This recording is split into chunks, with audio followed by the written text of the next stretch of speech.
감사합니다. 축복합니다.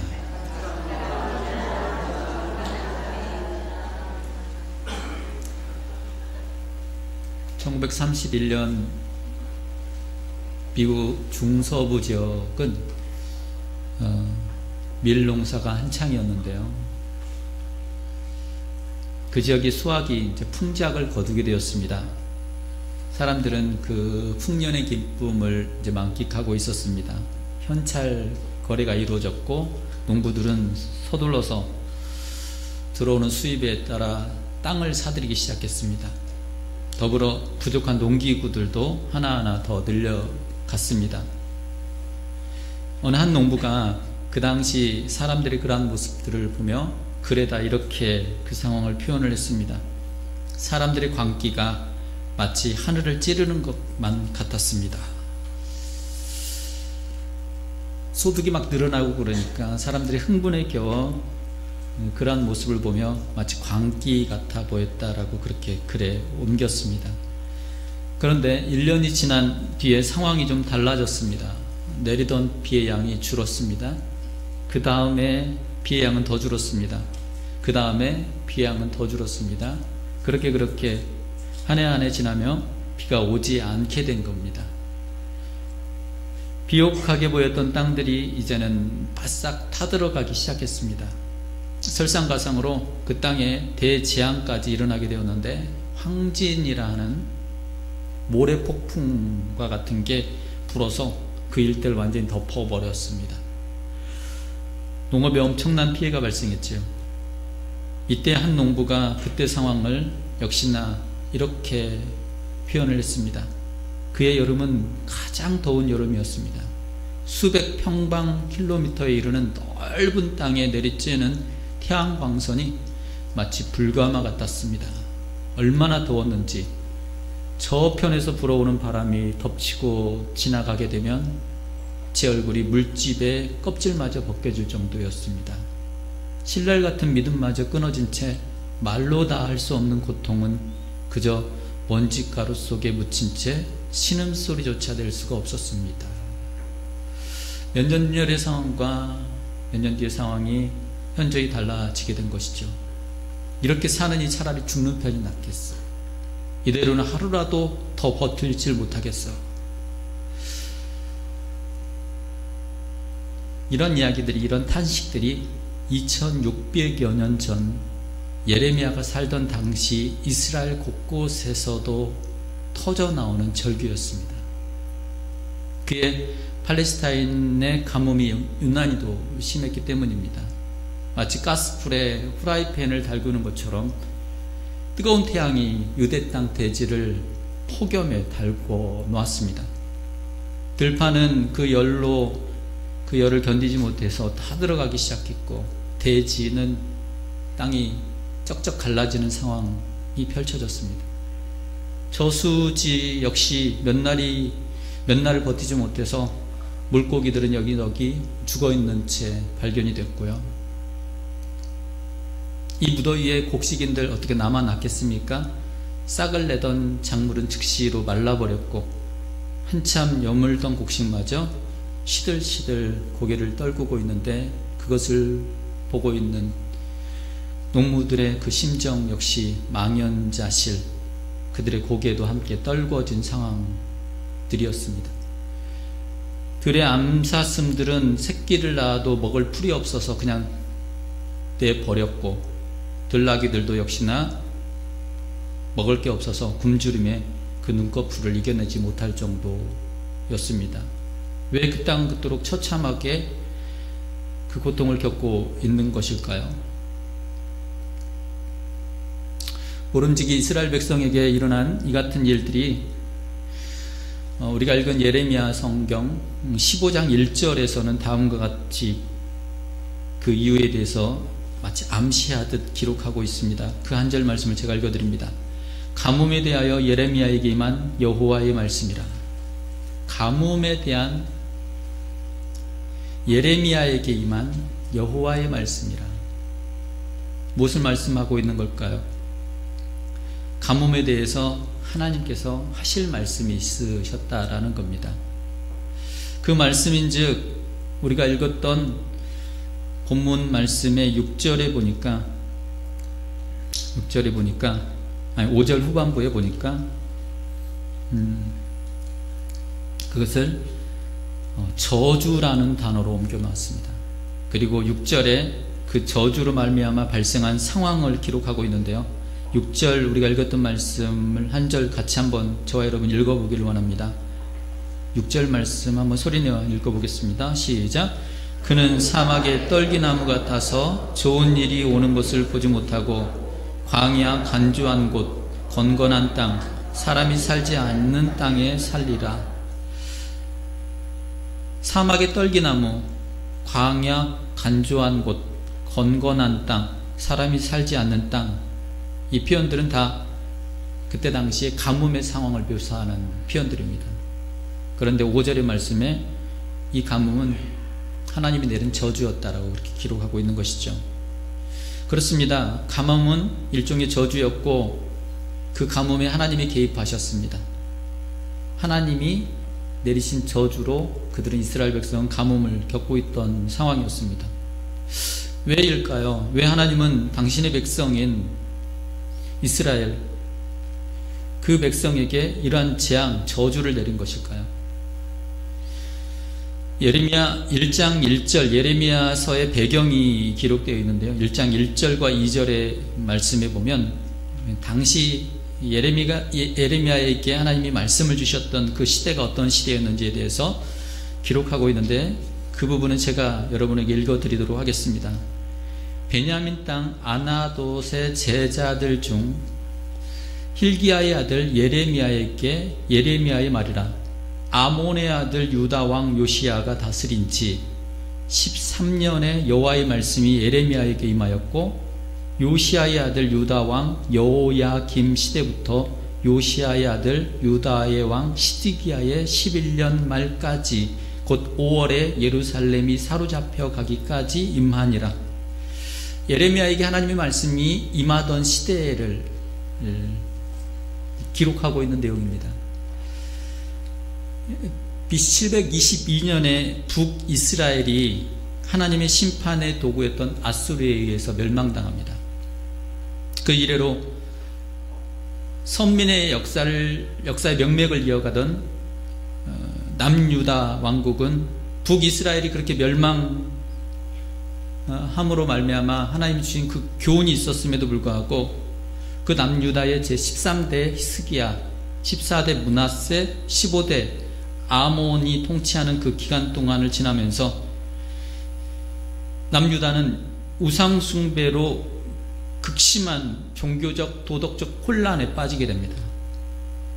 이로 인해서 유다는 하나님의 선지자들로부터 멸망할 것이라고, 심판할 것이라고 경고를 듣게 됩니다. 그 이후에 등장한 요시야 왕, 그 선왕으로 일컬어졌던 요시야가 즉위하고 난 이후 상황은 좀 달라졌습니다. 629년 종교개혁이 일어났고요, 7년 뒤인 622년 성전에서 율법책을 발견하게 됩니다. 그러니까 종교개혁이 박차를 가하기 시작합니다. 그런데 요시야의 개혁 역시도 유다에 계속해서 누적되어 왔던 타락, 그리고 습관이 되어버렸던 유상숭배를 돌이키기에는 역부족이었습니다. 요시야 그마저도 이제 전투에서 전사하게 되고 유다의 종교개혁은 이제 무위로 다시 돌아가게 됩니다. 요시야를 이어 왕위에 올랐던 여호아스 왕은 3개월 만에 폐위되고, 그 뒤를 이었던 여호야김, 그는 요시야가 금지했던 므낫세 아몬 당시에 만들었던 그 우상숭배를 다시 복원시킵니다. 부활을 시키게 됩니다.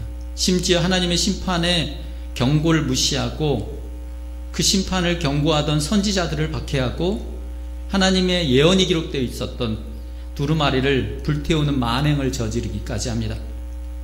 그 뒤를 이었던 여호야긴 시드기야 왕도 결코 그들에 비해 뒤지지 않는 우상숭배의 모습을 보이게 됩니다.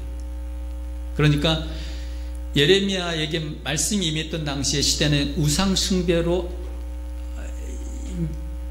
극심한 상황 가운데 있었던 것입니다. 여호와 신앙을 그들은 외면했고, 그 결과 586년에 바벨론이 남유다를 침공하고 이제 남유다는 멸망하게 됐죠. 이스라엘의 레긴 가뭄은 우상 숭배에 대한 하나님의 재앙이었습니다. 특별히 바알 신을 섬겼고 아세라 신을 섬겼습니다. 특별히 바알 신은 풍요의 신으로 일컬어지는 신이었습니다. 대기, 구름, 비, 폭풍 이런 것들을 주관하는 신으로 일컬어져서 그것들은 땅에 비를 내리고 풍요를 가져다주는 신으로 그렇게 일컬어졌습니다. 원래 이스라엘 백성들은 유랑민족이거든요. 그래서 목축업이 본업이었는데 그들이 가나안에 정착하고 난 이후에는 거기서 농사를 짓기 시작합니다. 그래서 농경 사회로 전환하게 됩니다. 그러면서 그들에게는 풍요가 이제 굉장히 중요한 부분이었습니다. 당대 그 지역 사람 원주민들이 섬기던 가나안 신, 바알 신, 아세라 신들에게 이들은 관심을 갖기 시작하고 거기에 마음을 점점 빼앗기기 시작합니다.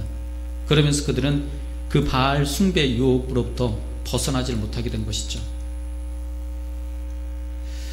그런데 우리는 하나님에 대한 한 가지 의문, 한 가지 질문이 있습니다. 저는 개인적으로 그런 질문을 한번 가져보게 됐습니다. 하나님은 왜 그토록 우상 숭배를 엄히 경고하시는 것일까? 하나님은 왜 그토록 우상 숭배를 경고하시는 것일까? 10계명, 1계명, 2계명이 이렇게 기록하죠. 나 외에 다른 신들을 내게 두지 말지니라. 1계명. 제2계명, 너를 위하여 새긴 우상을 만들지 말고 또 위로 하늘에 있는 것이나 아래로 땅에 있는 것이나 땅 아래 물속에 있는 것에 어떤 형상도 만들지 말며 그것들에게 절하지 말고 그것들을 섬기지 말라. 나 내 하나님 여호와는 질투하는 하나님인즉 나를 미워하는 자의 죄를 갚겠다 라고까지 그렇게 말씀합니다. 하나님이 왜 그토록 우상 숭배를 엄히 경고하시는 것일까? 경계하시는 것일까? 왜 그런 질문을 가져보게 되느냐면요, 성경에 보면 우상에 대해서 기록하기를 하박국 선지자가 2장 18절 19절에서 우상에 대해서 했던 말이 있는데요, 새 번역 성경으로 제가 번역된 성경 말씀을 좀 읽어드려보려고 합니다. 우상을 무엇에다 쓸 수 있겠느냐? 사람이 새겨서 만든 것이 아니냐? 거짓이나 가르치는 부어 만든 우상에서 무엇을 얻을 수 있겠느냐? 그것을 만든 자가 자신이 만든 것을 의지한다고 하지만 그것은 말도 못하는 우상이 아니냐? 나무더러 깨어나라 하며 말 못하는 돌더러 일어나라 하는 자야, 너는 망한다. 그것이 너를 가르치느냐? 기껏 금과 은으로 입힌 것일 뿐 그 안에 생기라고는 전혀 없는 것이 아니냐? 우상 아무것도 아니라는 거거든요. 우상 그냥 돌덩어리에 불과한 건데, 그냥 금, 은으로 입혀놓은 것에 불과한 건데, 아무런 생명적 기능도 없는데, 생기도 없는데 왜 거기에 의지하느냐, 그렇게 이야기하고 있는 거잖아요. 아무것도 아닌 건데, 그런데 왜 하나님은 그 아무것도 아닌 것에 우리가 마음을 둔다고, 아무것도 아닌 그것이 우리에게 무슨 영향을 미친다고 왜 그토록 엄히 경고하시는 것일까, 경계하시는 것일까 라는 생각을 해보게 된다는 거죠. 아마 가뭄을 겪고 있던, 재앙을 겪고 있던 이스라엘 백성들도 이런 질문이 있었을 것 같습니다. 하나님, 우리가 하나님을 안 믿는 거 아니지 않습니까? 우상 척단 것 아무것도 아닌 건데 왜 굳이 초기에 우리가 얼굴을 좀 돌렸다고 해서 이렇게까지 이런 재앙을 내릴 이유가 있으십니까? 왜 그토록 그 한 가지 행동 때문에 하나님 호들갑이십니까? 아마 이런 질문들 했었을 거라고 생각이 듭니다. 그런데 그런 질문에 대해서 하나님은 오늘 본문 5절 말씀에 우리에게 이렇게 답변을 하시고 계십니다. 5절 말씀 한번 같이 읽어볼까요? 본문 5절 말씀, 17장 5절 말씀 한번 같이 읽어보도록 하겠습니다. 함께 읽겠습니다. 시작. 여호와께서 이와 같이 말씀하시니라. 무릇 사람을 믿으며 육신으로 그의 힘을 삼고 마음이 여호와에게서 떠난 그 사람은 저주를 받을 것이라. 여기에 핵심이 있다고 저는 생각합니다. 여기에 사람이라는 단어가 3번 언급이 됩니다. 무릇 사람을 믿으며, 그 다음에 육신으로, 그리고 뒤에 그 사람은 저주를 받을 것이라 라고 해서 사람이라는 단어가 3번 등장하는데요, 이 3개의 단어는 다 각기 다른 단어를 사용하고 있습니다. 첫 번째 등장하고 있는 사람은 그냥 일반적인 의미의 사람 아담이라는 단어를 쓰고 있습니다.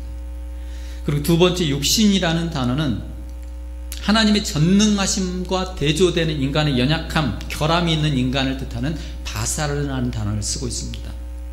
그리고 마지막에 나온 여호와에게서 떠난 그 사람,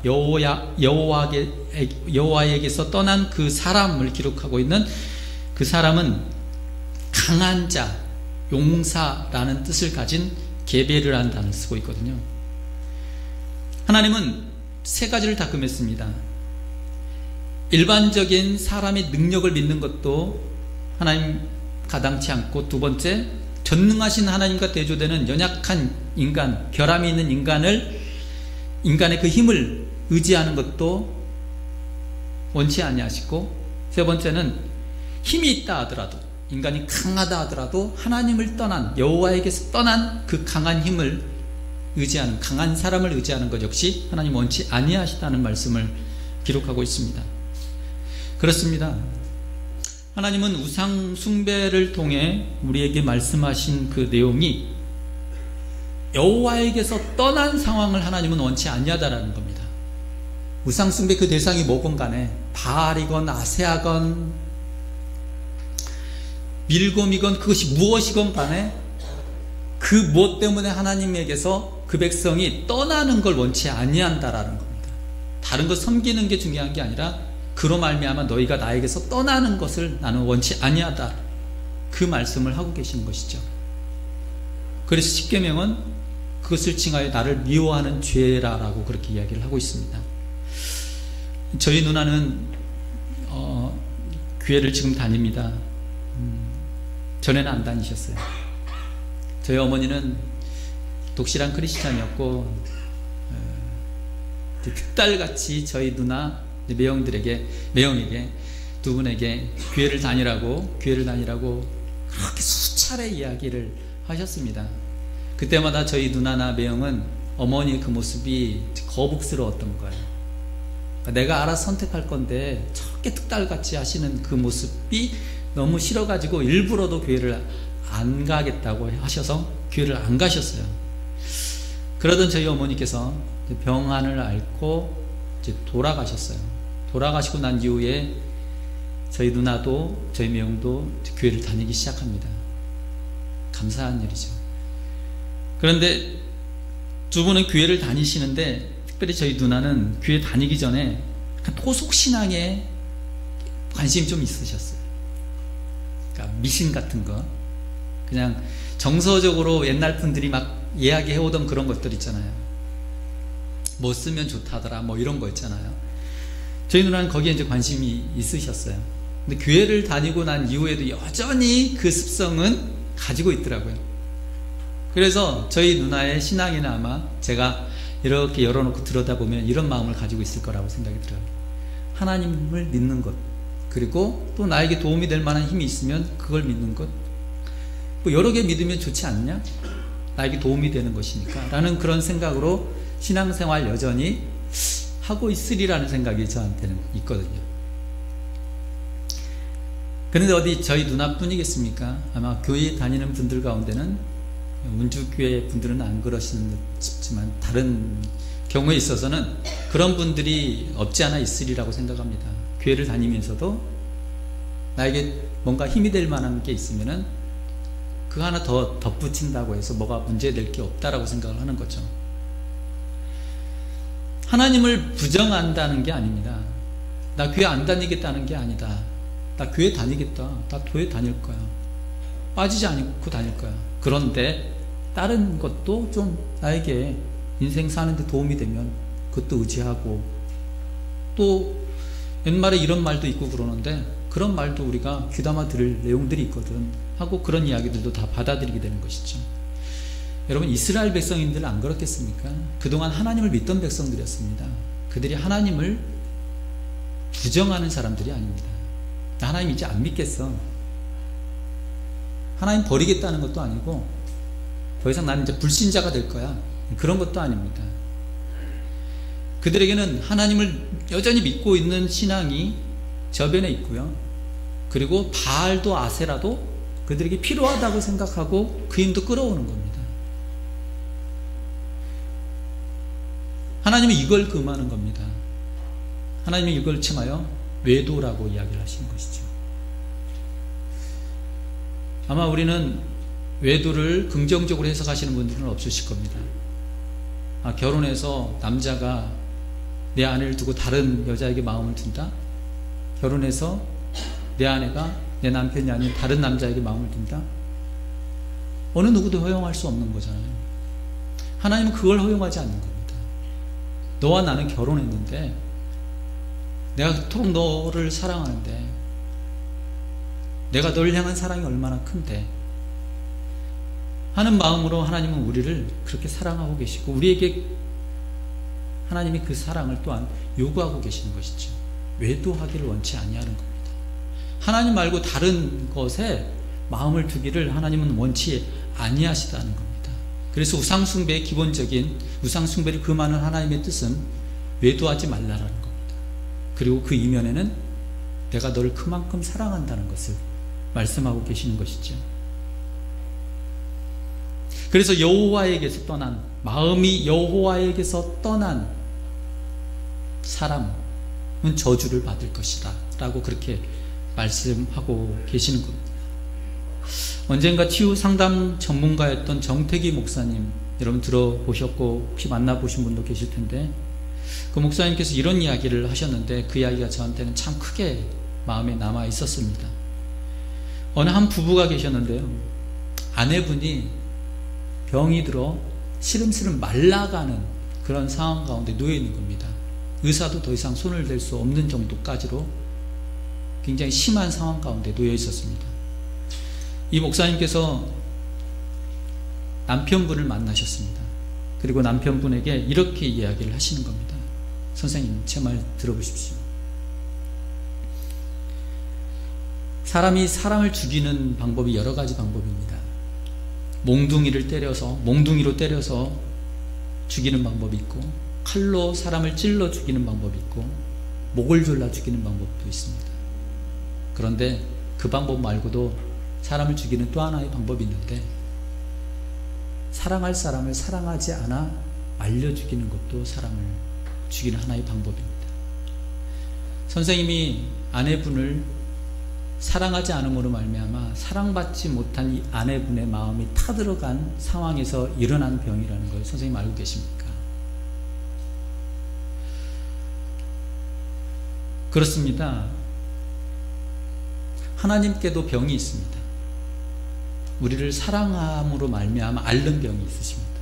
그래서 아가서 5장 8절 말씀에 하나님의 마음을 이렇게 표현합니다. 예루살렘 딸들아, 너에게 내가 부탁한다. 너희가 내 사랑하는 자를 만나거든 내가 사랑함으로 병이 났다고 하려구나. 하나님이 우리를 사랑함으로 말미암아 우리 때문에 아파하는 순간들이 있습니다. 우리가 하나님 때문에 아파하는 순간들이 있을 수 있겠죠. 그런데 그 아픔은 하나님의 아픔을 우리에게 표현하는 것일 수 있습니다. 이스라엘 백성의 가뭄이라는 건 그런 거였습니다.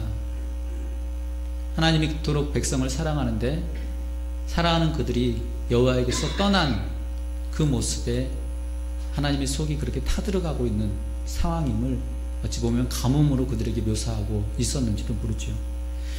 그래서 어떤 면에서요, 풍요로운 풍작을 거두게 하시는 것도 하나님의 사랑 때문이고, 우리의 삶에 가뭄이 찾아오는 것도 하나님의 사랑 때문입니다.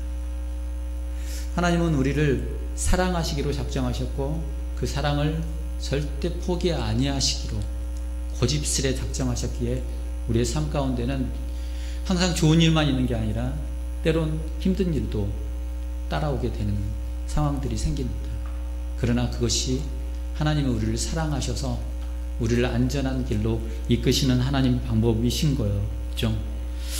아모스 선지자는요, 이스라엘 백성들의 기근을 칭하여 이렇게 이야기를 했습니다. 주와 여호와의 말씀이니라. 보라, 날이 이를지라 내가 기근을 땅에 보내리니 양식이 없어 주림이 아니요 물이 없어 가람이 아니요 여호와의 말씀을 듣지 못한 기갈이라. 우리가 하나님의 은혜의 빚진 자로 살아갈 수 있기를 원합니다. 성경에 보면 사랑의 빚 외에는 아무 빚도 지지 말라라는 그런 말씀을 하는데요, 우리가 빚을 갚아버리게 되면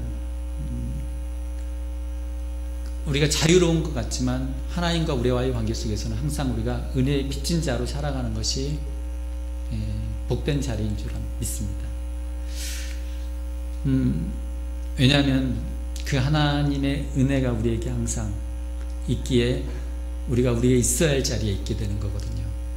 만일에 우리가 하나님께 받은 빚을 내가 다 갚았노라 하여 더 이상 하나님께 빚진 심정으로 살지 않게 되면 우리는 하나님을 외면하고 등지게 될 수 있기 때문이죠.